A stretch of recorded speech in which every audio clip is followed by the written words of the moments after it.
Hey guys, welcome to today's vlog. This is a different kind of video, and today I'm here with, what's your name? Veronica. Today we're gonna be talking a little bit about our study abroad experiences and just kind of answer a few like common questions for study abroad people, or for people that are looking to study abroad. So what's up? Again, this is Veronica, and Veronica, where do you study abroad? I've gone a year in Spain and 4 months in Japan. Nice. You got a solid track record. Yeah, and if you don't know me, my name is Amy. I've also studied abroad. We were together in Spain on Suffolk University Madrid campus when we were freshmen, so like 2 years ago at this point. And I've also studied abroad in Japan. I was there for 2 weeks and I was in high school. I stayed with a host family for 1 week, and then we did a little traveling with my school group for the other week. I also went to Vietnam through Suffolk last spring, which was very fun. So yeah, that's our credibility, I guess. So now moving on to the actual questions. Section 1, expectation versus reality. What has surprised you the most about when you study abroad? Are you also going to be answering these too? Yeah, okay. Me too. So what surprised me the most in terms of being on like a campus or being around other high school students, college students, like how they do the experience in Spain. A lot of people acted as if we were like 30-year-olds going like clubbing like insanely. It's like that was very surprising.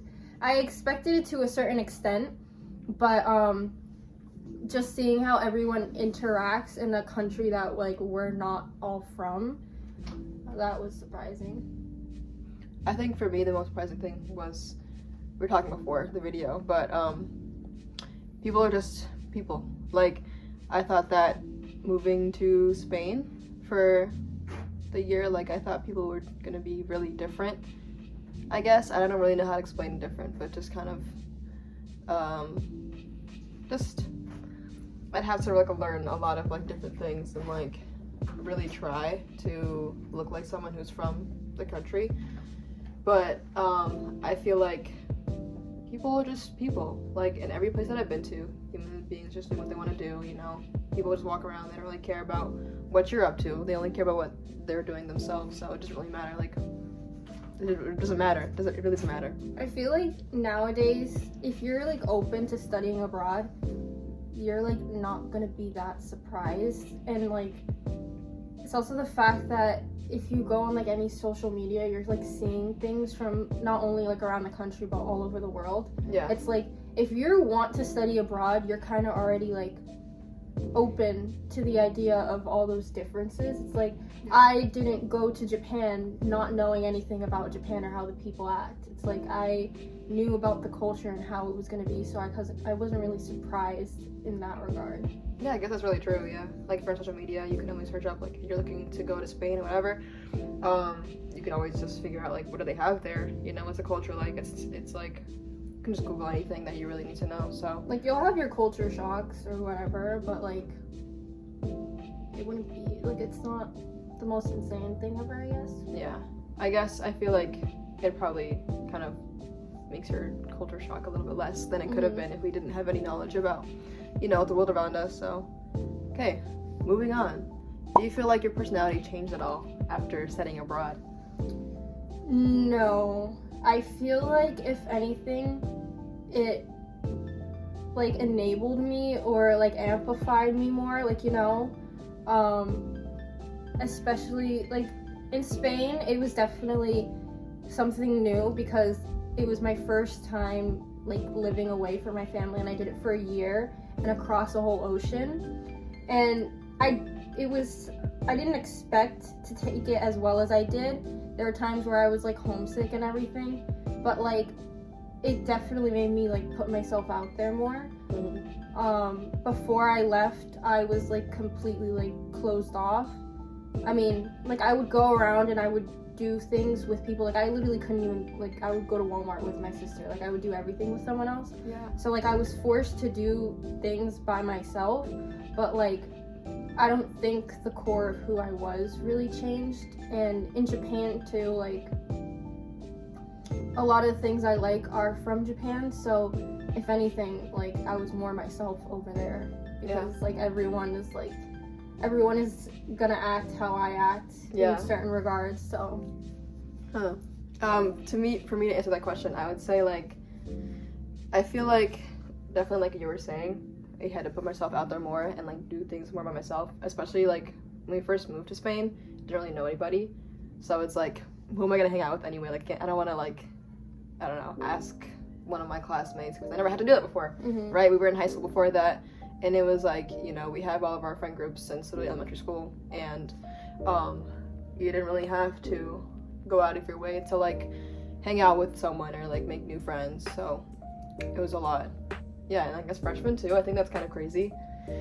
Like, we're starting college, just completely new people, completely new country, completely new just everything, and language, and having to do all that stuff. But I also agree, I feel like the core of my personality didn't change that much. It just kind of was forced to just put myself out there more. And, like, I also don't feel like I would call myself an extrovert before I went to Spain, but after having, like, come back from there, I feel like that's something I would classify myself as, so yeah.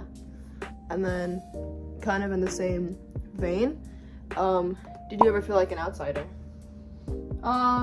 In Spain, I didn't, because since I'm Hispanic, we are very, like, our cultures are similar. Like, we act very similarly.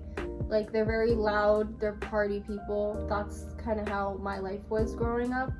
But in Japan, I wouldn't want to say that I felt like an outsider. Like, there wasn't a situation where someone was like, well, like, they never really treated me, like, outwardly, like, such, like, you're a foreigner, you know? But, like, obviously, Japan is known for kind of being, like, if you are, like, a foreigner, like, people know that, like, Japanese people feel some type of way towards foreigners. Yeah. But, like, I would go and I would just immerse myself, and I would try my hardest to, like, I don't know, not be a foreigner. Like, at the end of the day, I was, but I was trying to not only, like, speak to them in their language, try their foods, like, go around and basically just do, like, simple things, like, they stand on one side of the escalator, I would do that. Like, I would not be loud on the train, like, little things like that. I feel like in Spain, studying abroad, I feel like sometimes I would feel like an outsider, but a lot of the time not really. But because we were studying in Madrid, there's a lot of other students there, kind of similar to Boston, especially a lot of, you know, people studying from, like, Germany, Erasmus people, so, and like Americans as well. So it's not like we're the only people who are just kind of coming from another country and just doing, like, a year or whatever in Spain. But not being able to speak Spanish really, especially when I first got there, definitely made me feel like an outsider. Like, I try to go to sit down at a restaurant and I don't exactly know what they're saying, you know, I'm asking people to repeat themselves, and just not understanding, like, conversations that are happening on the train. I just kind of felt like like I'm an alien or something, like I'm just on Mars sometimes. So I guess in that sense, like, I feel like an outsider, just living my day-to-day life. But for the most part, people treat you.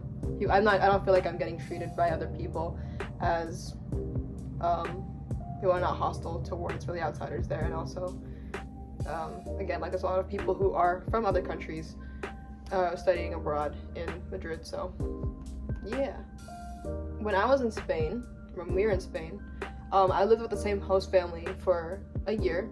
And Veronica, where did you live? I was in the dorms. I did not do a host family. In the dorms, and you lived with all of our classmates, right? Yeah, Suffolk students, and I don't know what school they went to, but it was a Spanish school, so there was a mix of, like, international students and Spanish kids too. And they're, like, Northeastern students, right? As well? Are they also freshmen? I think so, yeah. Something like that.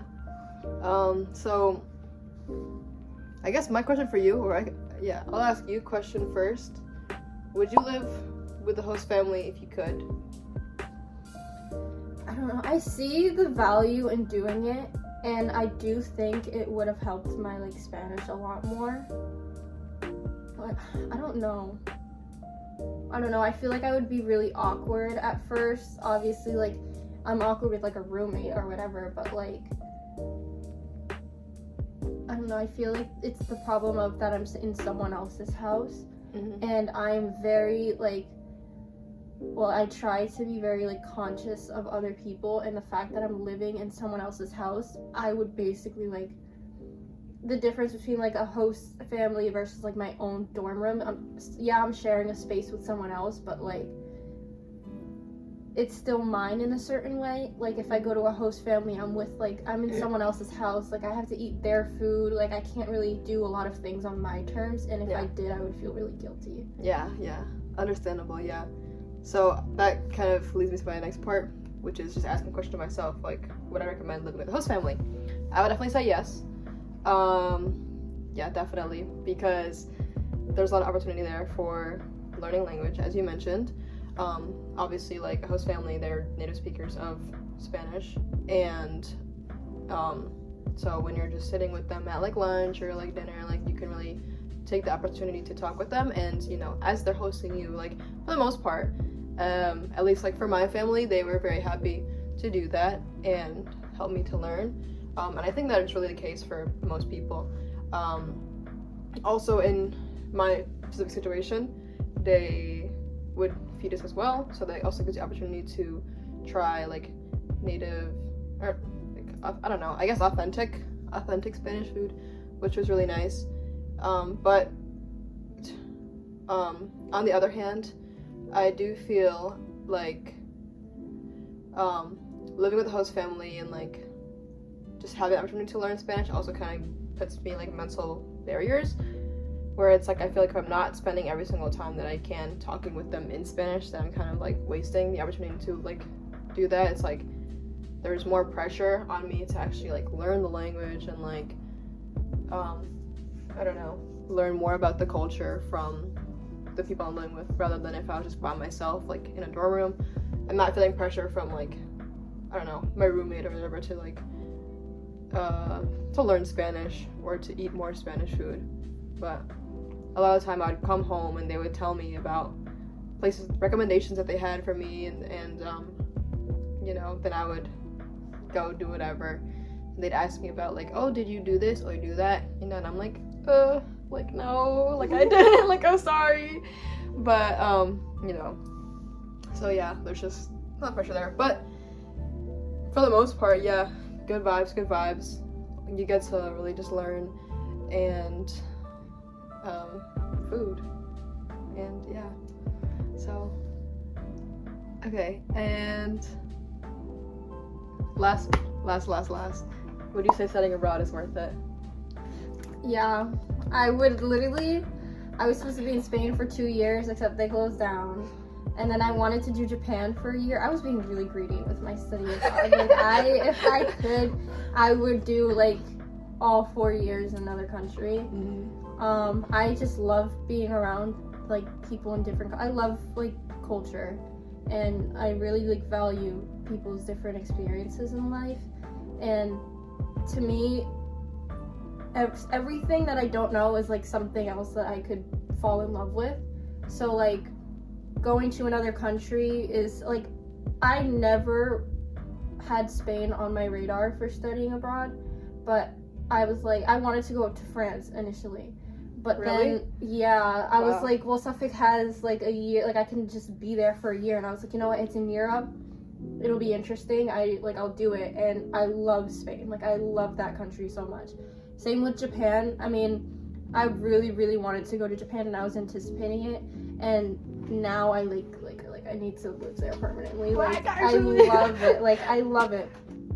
Just I wouldn't have realized I loved certain things if I didn't try them, and that's kind of what makes me want to do a lot of the things that I do. And I think studying abroad is a nice way to find out what you want to do. Yeah, I think as I've been saying, like it's such a good way to like learn about the world around you, is to actually like put yourselves in other countries, and you're just forced to, interact with people in their own languages and talk to people from the countries that, like, while they're in their own country, you're kind of, like, obviously you're the foreigner in that situation. So, yeah, I feel like it's just a lot of fun, a lot of learning, and it definitely opens your, like, perspective to the world too, which is always, like, invaluable, which is literally invaluable. And literally, like, there's so many things that I didn't know that I would, go to Spain and, like, find out that I actually love this. So, in fact, I'm actually going to Spain in May. I'm really excited. I'm really excited to go back. I can't wait. So, yeah. So, our advice to people who want to study abroad: do it. I think you should do it. Yeah. Do it. I also think that, like, some people might think that, like, oh, I really, like, I couldn't do it at all. Like, I couldn't, like, I'm not built to, like, go and be that independent and, like, be in a whole other country where I don't speak the language, this and that. And it's like, if you're going to a study abroad location, it's probably, like, the odds of it being somewhere where they, like, speak a lot of English is, like, high. It's like, we didn't speak Spanish fluently, and I definitely don't speak Japanese fluently, but, like, going to Tokyo or going to Madrid, like, you will survive. And I was, like, I am someone very attached to my family, and before I left, I was like, I can't cook a meal. It's like, I can't do a lot of things myself, and I was like, how am I gonna survive in Spain? Like, I'm gonna miss my family so much. And I did, like, I'm not gonna say, like, oh, I was so busy that I didn't even think about them. Like, I was alone a lot of the time, and it was sad, but it was also like, I'm in Spain. It's like everyone at home is like, yeah, I'm in, like, my small town, and, like, I'm in Spain, so really, like, I'm not gonna really take that for granted. It's like, I made it work. You can definitely make it work. Make it work, yeah. I also think, like, looking back, I think what would have helped me, would just be thinking about the fact that people are nice for the most part. Like, literally anywhere you go, if you're, like, just not understanding something, like, if you're just like, obviously not getting something, then people, like, they'll be happy to, like, go up to you and just be like, oh, do you need help, or, like, whatever. Like, here, United States, but, like, anywhere else, especially, like, a country where people mostly look the same. If you obviously look like you're someone who's not from there, people are understanding of that. Like, they might assume you don't speak the language, or that you don't really know what's going on. And, people are mostly, like, I don't know, like, just aware of that and, like, considerate of that. So it's definitely not, like, just an extrovert thing. Like, I am very shy with, like, people I don't know, and I was literally, like, alone for, like, most of my time in Spain. But it's like, I don't know, you learn. That was, like, for me, even though I wasn't going out with, like, people a whole bunch of times, it's like, I can do whatever I want whenever I want. So It's like, now I don't have to, like, you definitely don't have to be an extrovert to do it. Not at all. So I think that is all we have time for today. So thank you, Veronica, for joining me in my vlog for this class. And bye, YouTube!